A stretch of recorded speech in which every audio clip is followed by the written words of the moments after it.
If you were following me on Facebook a few years ago, there was a period of 5 or 6 weeks when I was posting daily comments from people who had just left Islam.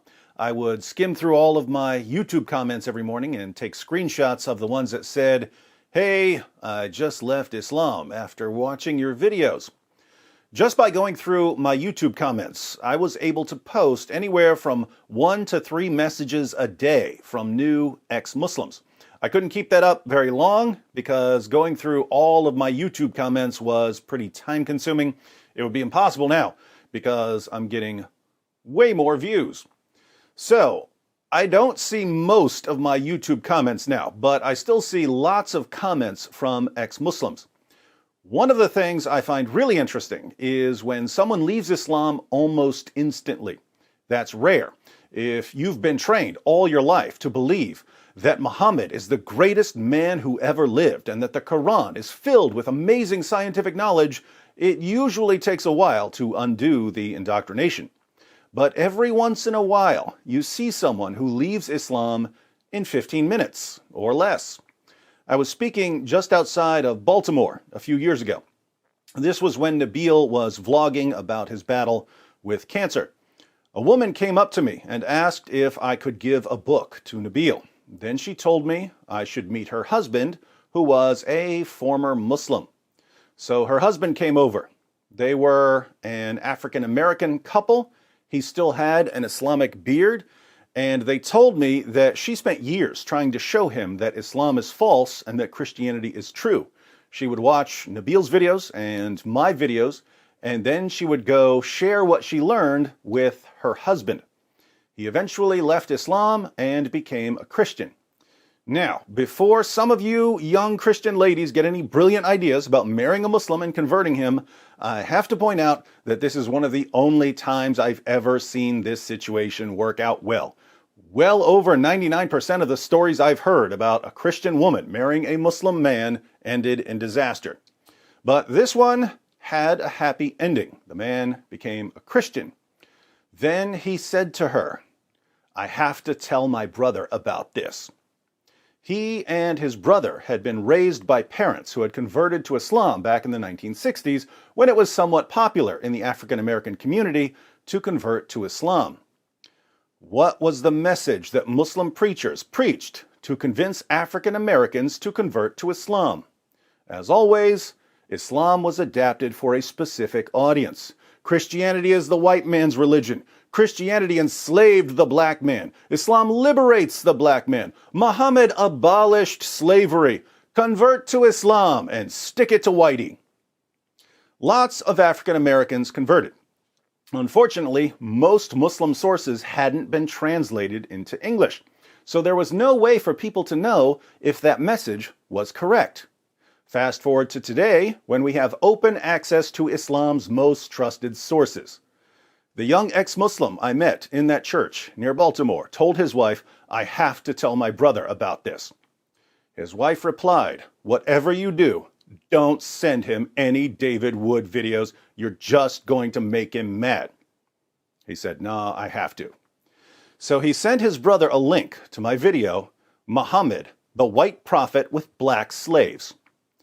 If you haven't seen it, the video is about Muhammad's companions bragging that he was the whitest prophet in history, and about Muhammad buying, owning, selling, and trading black African slaves, and about Muhammad saying that Satan looks like a black man, and about the Sharia ruling that anyone who calls Muhammad black is to be executed. You know, all the stuff Muslim preachers didn't bother to tell African Americans when they were trying to convince them to convert to Islam. So that's the video the man sent to his brother. His brother called him that night and said, "I'm out of Islam." How did that happen so quickly? Again, this is rare, but it happens. Here's a comment from a recent video in which I was blasting away at Muhammad for being one of the sickest, most depraved men in history. I was a Muslim 15 minutes ago, but now I ain't. Why do some people leave Islam instantly while others take months or years? The key feature of someone who leaves Islam quickly seems to be that he has one main reason for believing in Islam, but he's never been given any solid evidence for that reason, so that once this one main reason is smashed to pieces with source after source after source right in front of his face, there's nothing else keeping him in Islam. So when a Muslim is raised to believe that Islam is the religion for the black man and that Muhammad abolished slavery, he's never been given any actual evidence for these claims because there is none.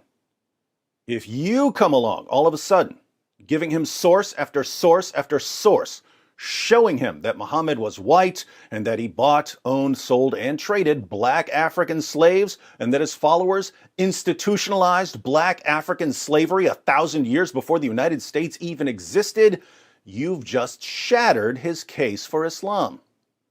And when a Muslim is going through this, you can see the impact that the sources are having on him. You give the first source, and he dismisses it. Maybe it's out of context. Then you give another, and it's, well, I'll have to ask my imam about this. Then you give another, and another, and another, until he can't deny what he's seeing. Then it suddenly dawns on him. My leaders told me one thing about Islam, but they never actually gave me any sources. This man is giving me sources, and my prophet, and my book, and my God are saying the exact opposite of what my leaders told me all my life. This means that my leaders are liars. But I based my faith in Islam on what they told me, and they're liars.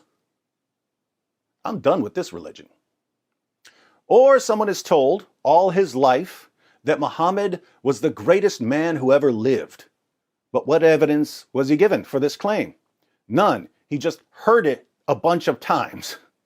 Then you show up and prove from his most trusted sources that Muhammad had sex with a 9-year-old girl and that he took the ex-wife of his own adopted son after causing the divorce by lusting after her, and that he had 9 wives at one time, even though the Quran only allows 4, and that he would have sex with all 9 of his wives in one night, but only take 1 bath, and that he got caught having sex with his slave girl, and that he beat his wives, and that he encouraged his followers to beat their wives, and that he allowed his followers to hire prostitutes, and that he allowed his followers to rape their female captives, and that he was a caravan robber, and that he ordered his followers to kill people for criticizing him, and that he beheaded hundreds of Jews, and that he tortured people for money, and that he originally thought he was demon-possessed, and that he tried repeatedly to commit suicide, and that he admittedly delivered revelations from the devil, and that he admittedly was a victim of a magic spell that gave him delusional thoughts and false beliefs,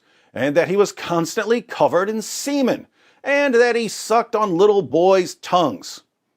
And suddenly, that Muslim gets a panicked look on his face as he too realizes that his leaders lied to him all his life. He thinks for a while, then says, I was a Muslim 15 minutes ago, but now I ain't. Again, this is rare.